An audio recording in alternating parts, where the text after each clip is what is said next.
The life of this pimping is quite eventful, to say the least. And as much as most cats don't want to admit it, man, the truth of the matter is there's one event that most cats in the game just cannot handle, man. That phone call. So we gonna talk about when Freeze served the pimping on Christmas Day, man. Yeah, let's get to it, man. But first, wipe your feet off at the door when you step into a pimp's domain. Let's go. Bitch, you want all this pimping you can't afford. Perform like a punk, but wanna win his reward. Some suckers give you points, but bitch, you never scored. If you ain't paying pimping, then bitch, you getting ignored. Okay, I'm so sick of these. So this story is not only about how I served the pimping on Christmas Day, but it's also a lesson in being consistent, persistent, and available.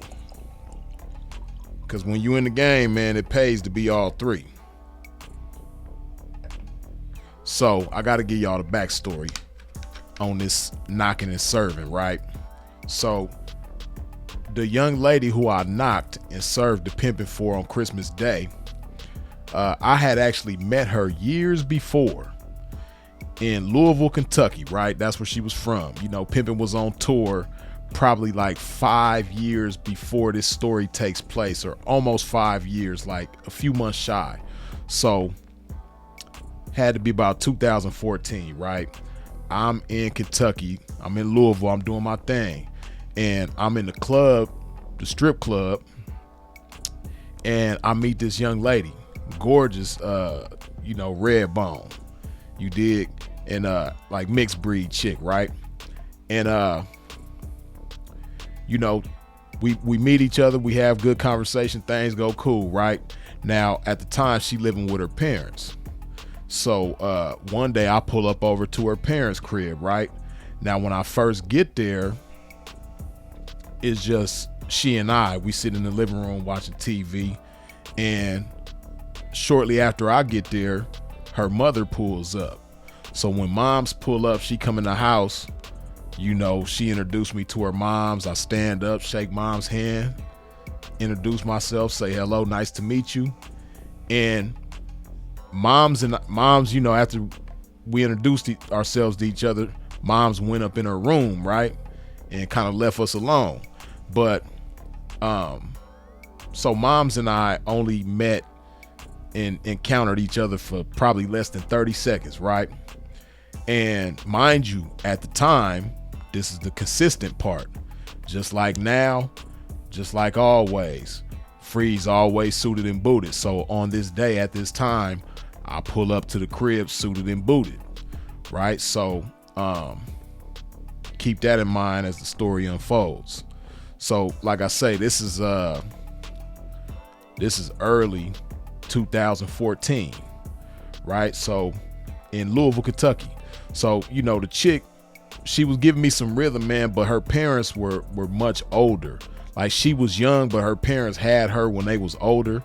They was kind of upper in age already. So both her parents was probably like 40 some years older than she was, right? And all of her siblings that she had was grown. Like her siblings was old enough to be her parents, right? And by her parents being elderly at this time, both of them wasn't in the best of health. So she was afraid to leave Louisville in fear that if something would happen if she was to leave and be out of town, right? So she always wanted to stay close to her parents. But so that was that, right?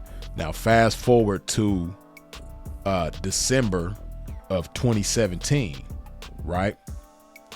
I'm in Vegas campaigning, doing my thing, and I come down the escalator going into New York from the bridge, and I see this beautiful little chick, right? Slim Goody, long hair, and at first I seen her from behind, but then she turned around, I seen her face, and I was like, we'll just say her name was Baby Doll. So I'm like, Baby Doll? That's not really her name. I'm just giving her that name for the story, right? I'm like, Baby Doll? And she stayed in pocket on me. And I like them like that, like Sugar Free say. You dig? So She walked past and I called her name again. I was like, baby doll. And by this time she had her back to me and she just spun off, went on about her business, right? So the whole time after that, thinking to myself like, man, I know that's that chick, right? So probably an hour or two later into the same night, I'm over by Planet Hollywood and I see the same chick. And this time I get a good look at her and I know beyond a shadow of a doubt that this is the same baby doll that I met in Louisville, Kentucky for almost 5 years ago, right? So this time I'm on her. I'm like, hey, come on now. You gonna stay in pocket on me? And I'm pressing her, I'm drilling her, right? So then finally she just break down. You know, every P knows that response. When you on a chick heels and she got her back to you and you on her heels and you blasting her ear off and then you just see this. She walking and then just. So that's what she did, man. You know, she I just seen them shoulders drop and I seen that head go back and then she turned around and she just started smiling. And I'm like, what's going on? How you been? Whoop-de-whoop, right? So I'm like, yeah, I see you finally done got the nerve to go cross country, huh? And she like, yeah, I'm out here, but I got folks, you know, I'm so out of pocket right now. I'm like, well, shit, you know what I mean? You ain't out of pocket if you're trying to get in my pocket, you dig? So she take my line down, right? And you know, we part ways, we go on about our business. And she ends up going to jail the next day, I believe it was, right?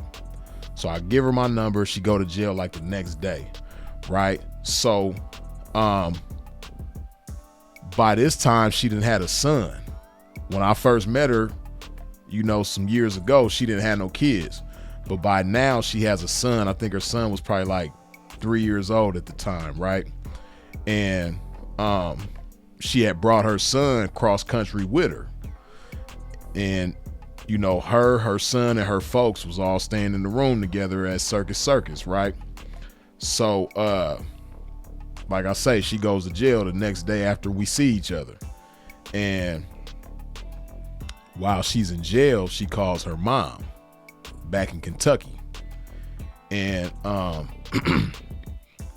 her mom's was like, you know what? I'm gonna come out there and I'm gonna come out there. I'm gonna take the baby and I'm gonna bring the baby back home with me, right? So that way, you know, you can handle your business and you ain't gotta worry about him, you know. So she get out of jail. I think like the next day. She was only in jail for like a day or two, but she get out of jail. Mom's flying town.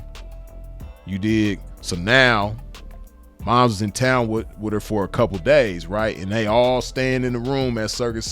The mama, the baby, the broad, and the folks, right? They all in the room together, right? So Moms ain't feeling the folks.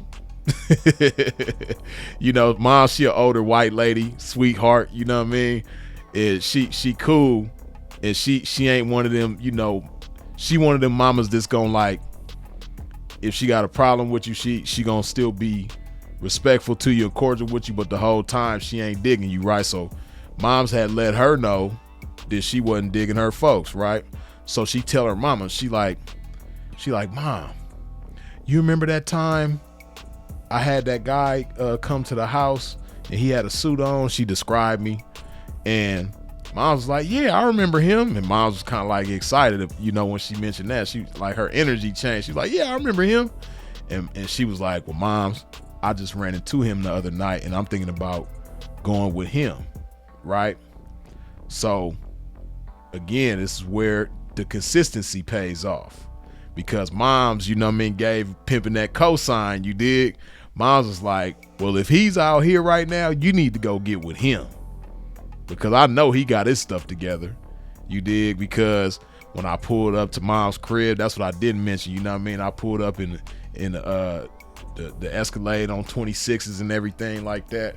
So Moms could tell I got my stuff together, right? So when she told Moms that I was in town and she had ran into me, You know what I mean? And it's crazy because, like I said, it's been almost 5 years, and moms and I only encountered each other for about like less than 30 seconds, maybe 15 seconds. And mom still remembered me after all that time, and without hesitation was like, you need to go get with him, right?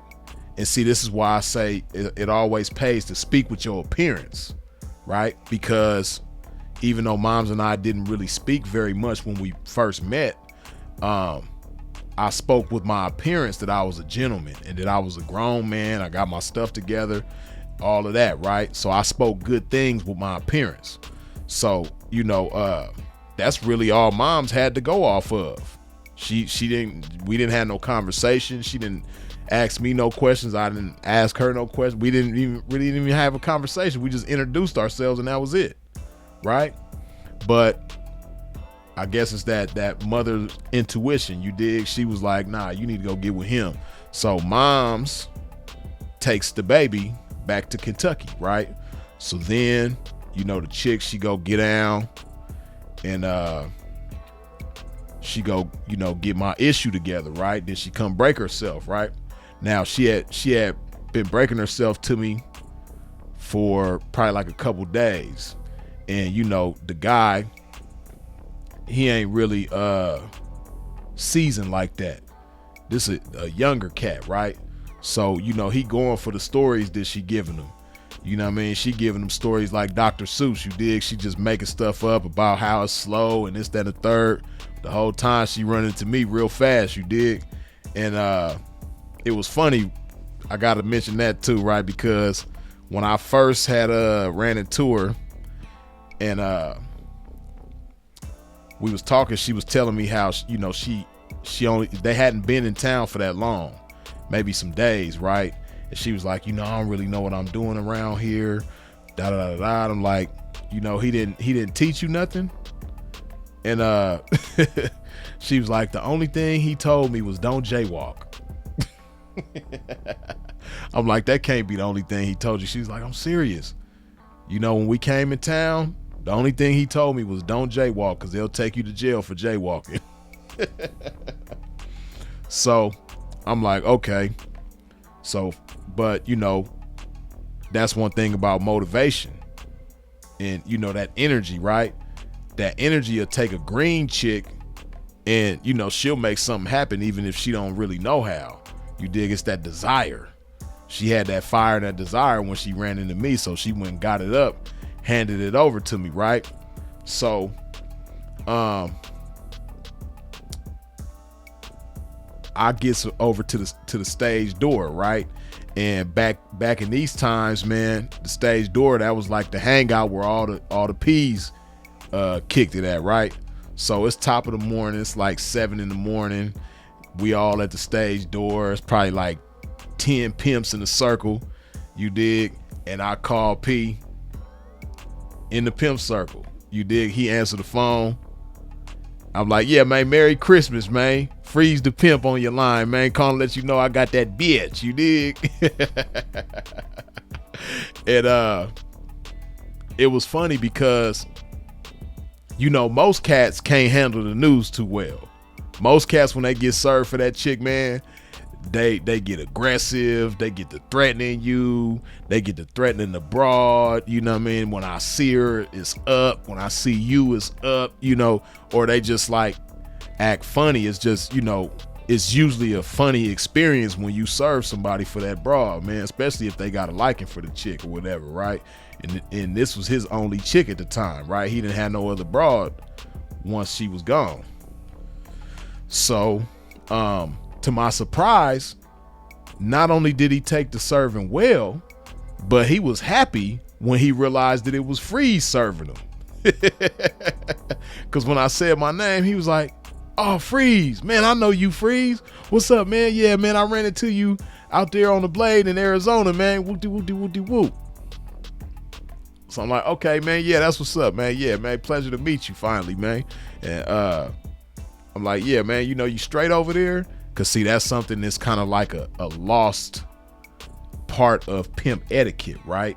Is when you knock a pimp and you know that's his only 304, you make sure that the pimping is straight. You make sure his room is paid for. That's if you could stand it now. You know what I mean? Because everybody's situation is different.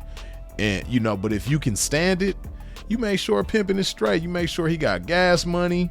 You make sure his room is paid for. He got, you know, food to eat and all that, you know, just to live to pimp another day. Right? So I asked him, I'm like, yeah, P, you know, you straight over there, man? You need anything, man? You need a pimp's assistance? And he was like, nah, man, I'm cool right now, you know, but, you know, good looking out, appreciate the offer. I'm like, okay, yeah, man, you know, just making sure pimp is straight over there, you dig? And then that was that, you dig? But yeah, man, that was my story of you know, serving pimping on Christmas Day. And, you know, I received the gift, and, you know, maybe it was a gift to him getting knocked by Freeze, because now he could go tell everybody that Freeze knocked him, and not only did Freeze knock him, but Freeze served him on Christmas Day. You dig? But yeah, man, hopefully y'all enjoyed that one, man. Let that marinate on your mind one time. Freeze is it. Go ahead, put some of this good old love in your body like so.